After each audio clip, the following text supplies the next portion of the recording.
have a little story time about how I almost died. It's not funny. No, it's not funny.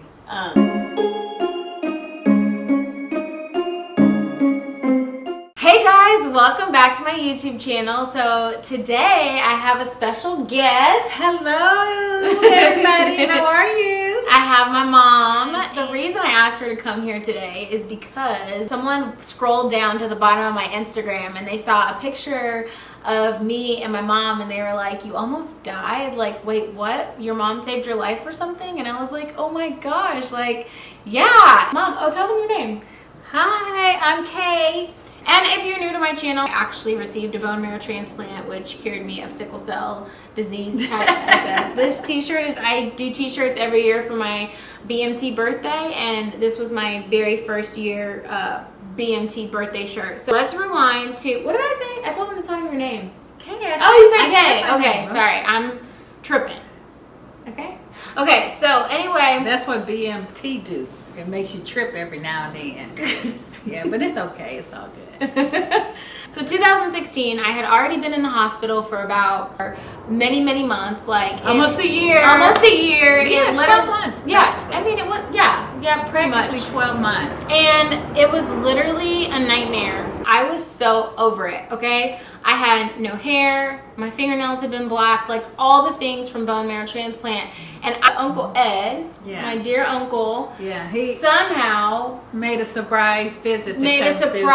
Visit to come and see me for Christmas. It was Christmas. Yeah. And so they had let me out of the hospital, and I was still sick with GBH and everything. And my uncle was in town, and I remember one particular day, and it was so nice, you guys, I was just at home vegging all this time, just at home on the couch, still sick, just not feeling well, not herself, not really, myself. But it was Christmas. Yeah, but it was Christmas. Wait, what? Let's back up for a minute. My brother, he was sitting in the Sierra's living room. He was sitting in the chair with the covers over him.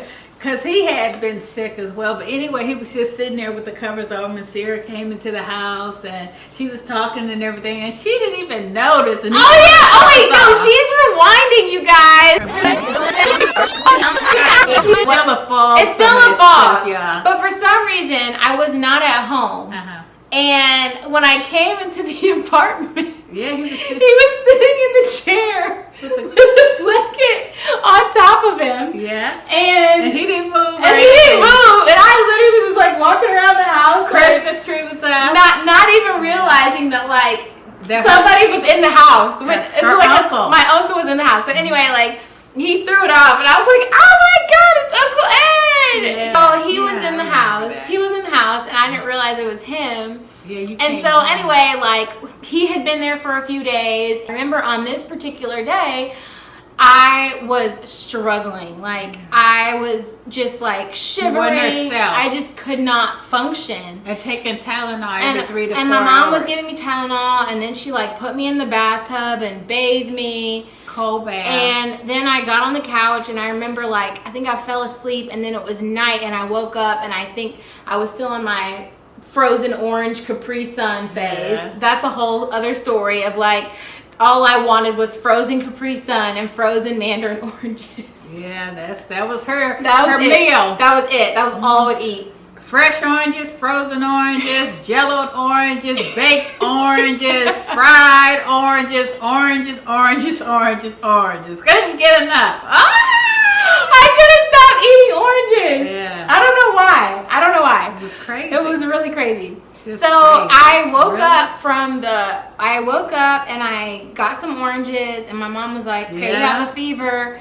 And Uncle Ed was there, and I was so happy he was in town, and it was Christmas, and I didn't want to be at the hospital. And she was like, at this point during my transplant, since they had discharged me, I had doctor's appointments 2 to 3 times a week? Every day. If not every other day. It was every day. It was an every other day. You have to go get your labs, and the hospital is 30 miles from where we live. So it was a trek over there. So on this particular night, my mom is like, you have to go to the hospital. Like, I need to take you in. It was like December the 23rd. It was, Sarah wasn't feeling that well, and I said, well, Sarah, you know what? It's almost Christmas. We're going to the hospital. No. Why would you say it's almost Christmas? We're going to the hospital because it was the 23rd. Oh, so you were trying to avoid? Yeah. Okay. Yeah, we wanted to prevent her being in the hospital on Christmas. Yeah, because she had been there practically all year long. Yeah. So she was like, you have to go. And in my mind, I'm like, no, I don't want to go. I have a doctor's appointment in a couple of days. And I was like, no, we got to go. And I'm like, I don't. And then it was like this back and forth thing of like, yeah, because you was feeling better. I was like, I'm kind of feeling better. Yeah. And you're like, well, you're like, you have fever, and I'm like, no, I don't want to go. Please don't make me go. And I'm sure you felt like I didn't want to go either. I really didn't want to go because it's 30 miles and it's night and Uncle Ed's in town and it's Christmas. Yeah. Finally, I put on my onesie. I'll put a picture of that. And we go down to City of Hope. Before we and then we go to Starbucks. We went to Starbucks. Because Sarah was like, oh, I feel good. We don't need to go to the hospital. I want to go to Starbucks. So we go to Starbucks. And then I got out and I was like, the world is spinning, I think. No, you were fine. I was fine? She was absolutely fine. But I had a flash in my mind. Everybody was asking me, well, how's Sarah? And then when you get sepsis or something. Mom, don't give the story away. Okay, I'm not giving the story away. Yes, you are. Okay. You have to go in order. Okay. But So this is what happened. We were at Starbucks. But we were so close to the hospital. We were like a mile from the hospital. Like, yeah. We were like that City of Hope. Like, and I was like, oh, no. We're going No. What? No. What? We got to the Starbucks. Yeah. And I got out and I went in. Yeah. And I don't remember if I got anything. And I was like, you got that Frappuccino. I got a Frappuccino? I don't remember. Got a Frappuccino. That's what your drink. And so then, literally, I'm like, Mom, take me home. So she's like, okay, we'll go home. Like, you're okay, we'll go home. So then we start driving back home after we've already driven all the way out to City of Hope. We had probably gotten maybe 2 miles, and I was like, oh. Wait, no. So then she like goes, I don't care what you say. I'm taking you. And she literally busts a U-turn. Then we get to the hospital. Yeah.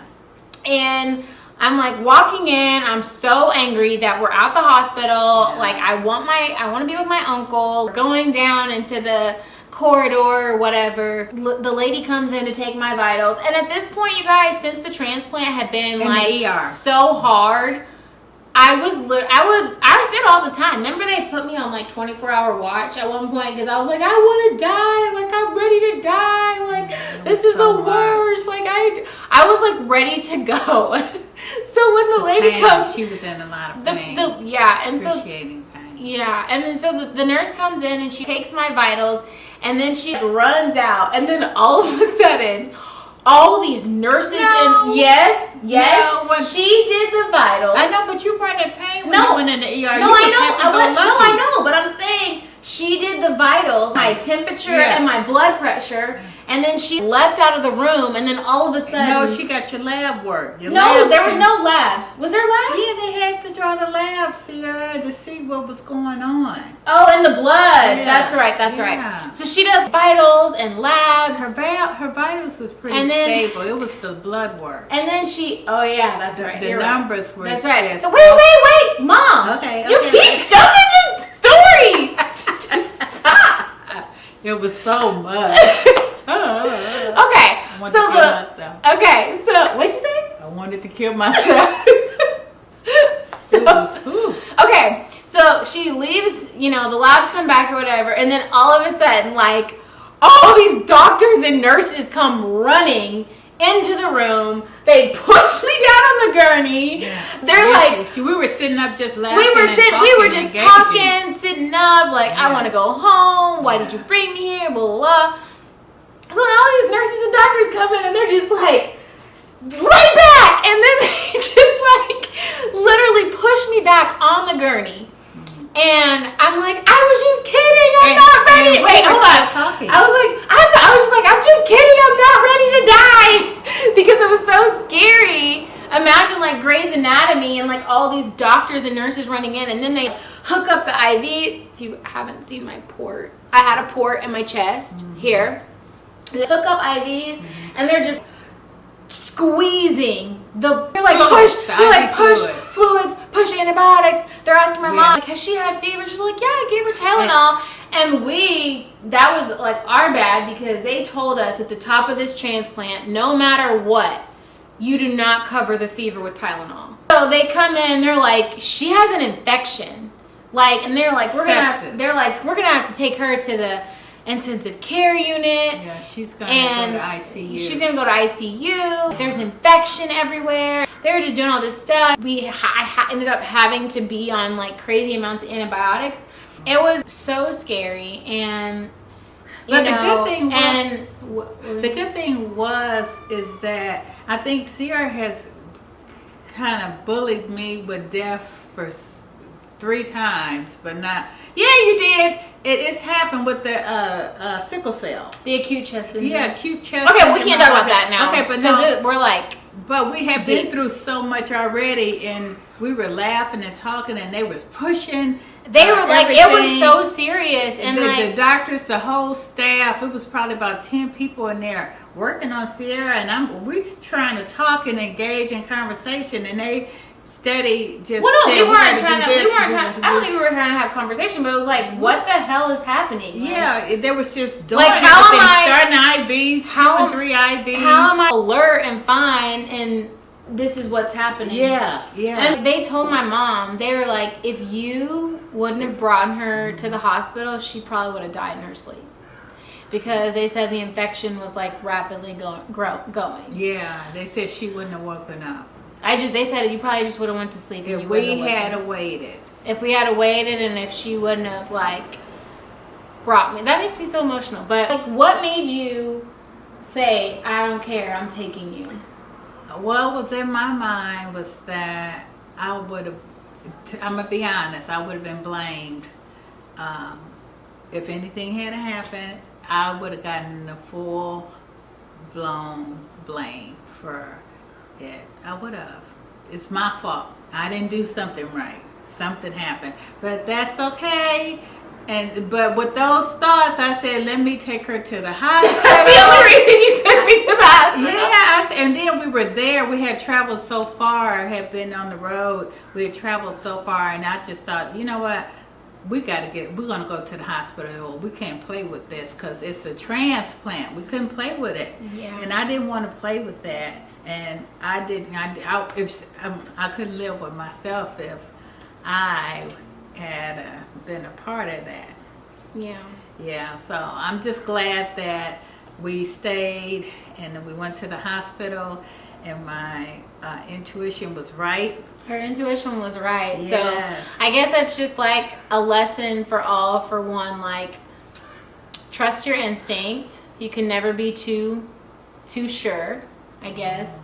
I mean, you can never go with your gut. Go with your gut. Yes. And also, like, it was like I had so much favor too, because I was in the hospital up until I believe Christmas Eve, and then they were like, and I was like, I remember I posted on Instagram.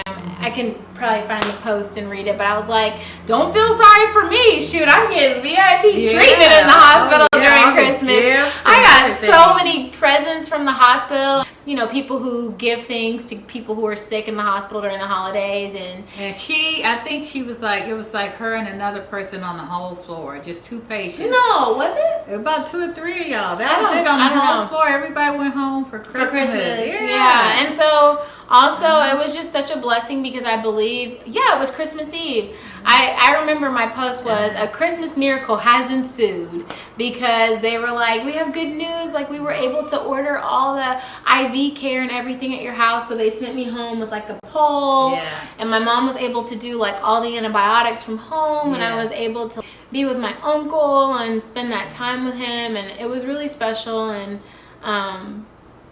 it's like one of my I saw him before, but he actually passed away.